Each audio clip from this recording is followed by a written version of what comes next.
আমি কপাল করে একটা মা পেয়েছি, সত্যি বলছি। আমার মায়ের মতো কারুর মা এরকম নয়। আমি তো দেখেছি আমার বান্ধবীদের মাদেরও, তারাও কিন্তু এতটা ভালো হয় না আমার মায়ের মতো। তাই মাকে একটা চুমু।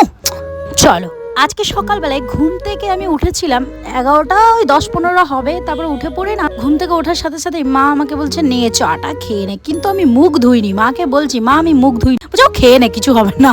দিয়ে আমি কি করলাম, মুখটা জল দিয়ে কুলকুচা করে তারপরে চাটা খেলাম। না মুখে যা গন্ধ আমার, কি আর বলবো। তারপরে এদিকে দেখো বন্ধনা রেডি হয়ে গেছে, ওর পরীক্ষা চলছে এখন, 2টোর থেকে পরীক্ষা। তাই ও একটার সময় রেডি হয়ে বসে আছে, আর এখানে সব বাচ্চাগুলো ঢুকে বসে রয়েছে। ওদেরকে আমি প্রত্যেক দিন চিৎকার করি, কেন বসে আছিস তোরা, ঘরে যা, ঘরে বস গা।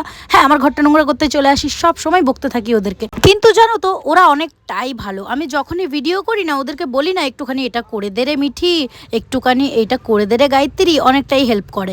যেমন বকি সেরকম ভালোবাসাও, মানে ছোটখাটো যেটুকু হোক তাদেরকে আমি কিছু দিই বা কিছু খাওয়াই। তো ঘরের আমি সমস্ত কাজ করে নিয়েছি, কাজ টাজ করার পর স্নান টান করাও হয়ে গেছে। দেখো আমি এখন এই ড্রেসটা পরে আছি, ভাবছি এই ড্রেসটা পরে না লাল পরি এখানে ভিডিও বানাবো। তার আগে আমি দুপুরের খাবার খেতে বসে পড়লাম, 3টে রুটি আর ডিম। তো চলো খেয়ে নি, তারপর ভিডিও বানাবো।